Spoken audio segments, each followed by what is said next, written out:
How's it going, guys? I just wanted to give you guys a little update on how my gloves were wearing over time, and also introduce a new glove to the rotation. New to YouTube, but not new to me. This one I've had for about 3 months now. This is the Rev'it Dirt 3. And then this is the Old Faithful, the Knox Oulton MK2. This has been my favorite glove so far. So I'll get into the new one first.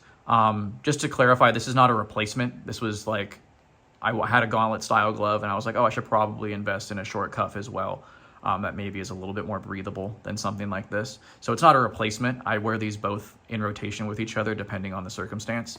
So I'm gonna give you guys a little once over on this one right here, nice and quick, and then I'll give an update on how this one's been wearing. Starting off with this one here, like I said, I've had it for about 3 months. I haven't ridden it nearly as much as that one. I probably only wear it like, I don't know, every other week, maybe. So it still looks pretty brand new, even though it's 3 months old.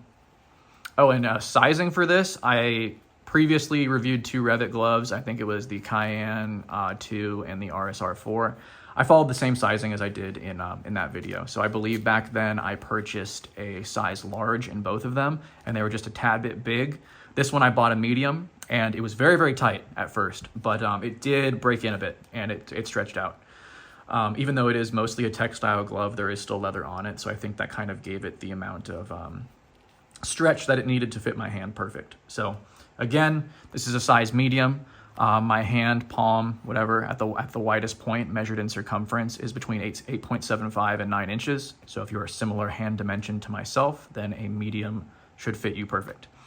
Anyways, so sizing out of the way, starting on the back, this is a mostly textile glove, as I mentioned before, and it's going to be ventilated, so nice and perforated here with mesh.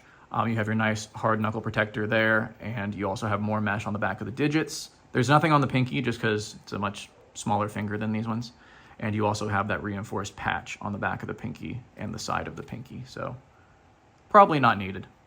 So yeah, just those 3 there, accordion on the back of each finger to give you that extra articulation for these. Another thing is, it may not look like it, but these are touchscreen compatible. There's no marking on the leather itself, but these are touchscreen compatible gloves, just like the Knox ones are. That's probably it for the back. You do have ventilation across the back of the thumb, an extra little pad on the back of the thumb here. Flipping this over, we have some of the mesh continuing across onto the thumb area. From the fingertip down, you have your nice little holes to promote airflow and circulation. You have that little pad on the pinky that I mentioned before, reinforcement across the base of your fingers where you're gonna be gripping the throttle or the handlebar. And then on here, we have what I would loosely call a palm slider. It's not made of a material that's probably gonna slide. Like, the whole point of a palm slider is that you don't want this area of the glove to grab on the ground and then transmit that, I guess, rotational energy or that extra force to your wrist and break your wrist or your forearm or twist, or like, you want it to just skate across the top of the ground. So even though it's like, oh, it's a palm slider, it's like, it's not really gonna slide, it's probably gonna grab, but it's just providing you extra abrasion resistance in that area on the heel of your hand. I don't remember for sure, but I'm pretty sure the next iteration of this glove, the Rev'it Dirt 4 instead of the 3, they did put the same hard palm slider here that they did on the Cayenne and the RSR 4. So I think that's an upgrade they already made, now that I think about it. So one of my gripes here, but if you're buying the current iteration of this glove, you will not have that issue. So good on Rev'it for improving there. Otherwise, that's about it for features. One thing I did want to talk about with this one, I'm not sure if I got a, I don't want to say defective because that's like a pretty harsh word, because there's this seam right here. You guys might have already noticed it. This seam right here running down the side of the thumb. On my glove specifically, so I can get it to focus right for you guys. There you go. It's starting to fall apart. Like this, this loop right here, it used to go down to about right there where the tip of my finger is. There you go. And it's pulled out and it's slowly unraveling up and up. You can see the loop right there coming loose. So I anticipate that over time, this is just gonna develop into a hole and open up. So I may reach out to Rev'it and talk about some defect warranty information if there is any. I know I've had this for a few months, but it might be something worth asking, or maybe even like cycle gear. So something to consider. I don't know if this is the case for all of these models or makes of gloves, but it's just something that I wanted to be transparent with and show you guys, is make sure you check all of your seams when you buy a new pair of gloves. But yeah, that's not too fun. So one of the observations I did have with it that kind of surprised me was, even though it's made fully of mesh, I thought it was going to be way more breathable than it is.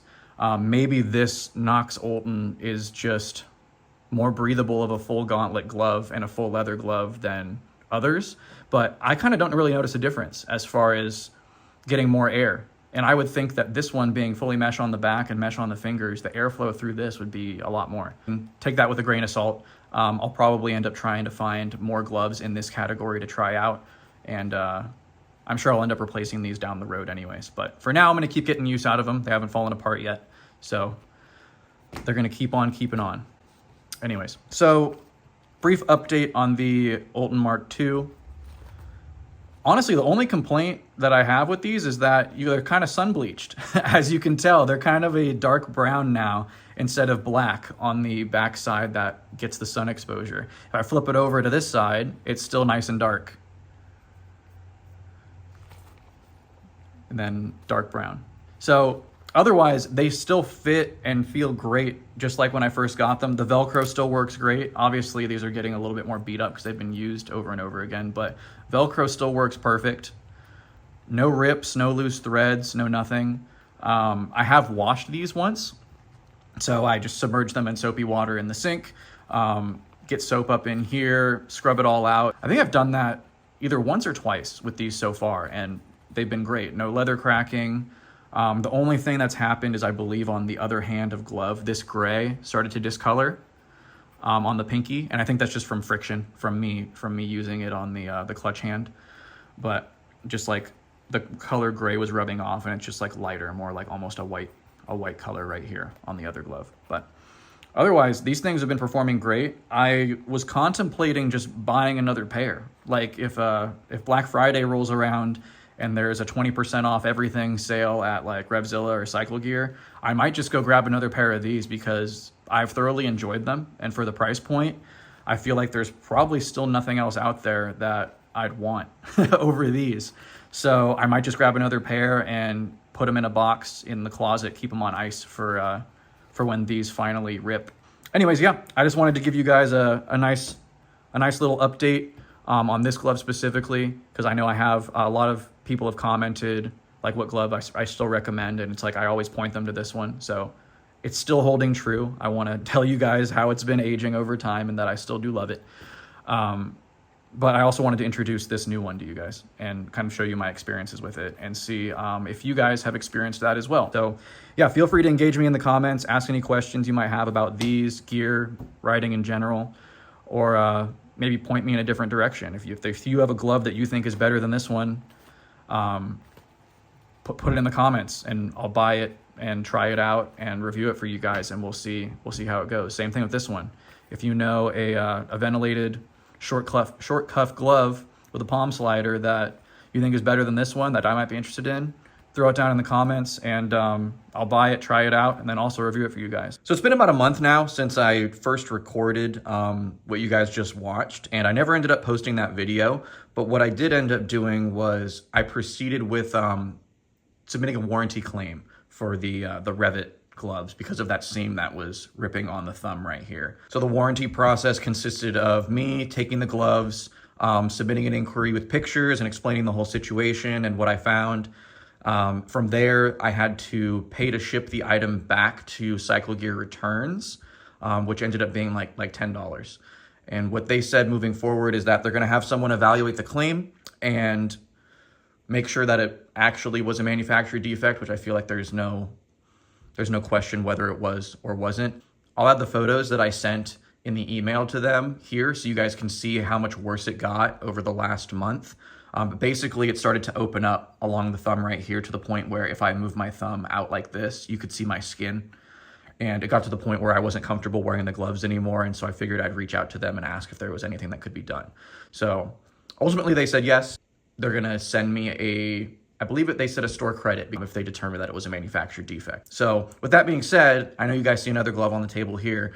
I went back and I was like, well, I need another short cuff glove because my Rev'it one is no longer with me. I shipped it off and I don't have one for the foreseeable future. And I don't want to wear this one all the time.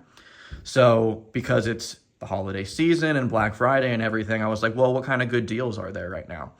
And so going back over and actually watching my own reviews over again, I was like, well, I did really like the 4-stroke glove from Dainese.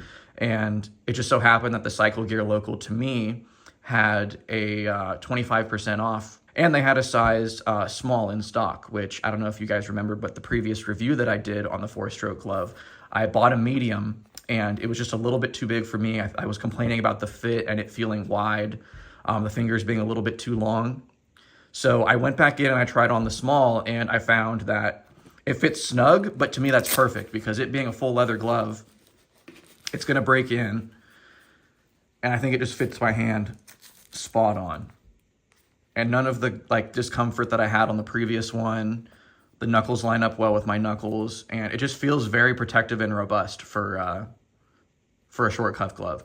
So I went ahead and grabbed one of these, which I believe the sale price was like $225. So essentially double what the Rev'it glove cost. But I mean, since I am getting that $111 back from the, or at least hopefully, hopefully I'm getting that $111 back from the Rev'it. This being 25% off, that puts this at I'm out of pocket like $100. And to me, that's totally worth it because this glove does feel very premium. It feels very protective and yeah, but anyways, just wanted to conclude that video and let you guys know what happened with that Rev'it glove and let you know I shipped it off. I may come out with another update of how the return process went. If they decided that they weren't going to credit me for the manufacturer defect that I encountered, then I might put out another video letting you guys know how that played out and the reasons why. But yeah, I actually haven't ridden with these yet. I think I'm going to take a ride today and see how they break in. But yeah, anyways, thanks guys for watching, and I'll catch you guys on the next video.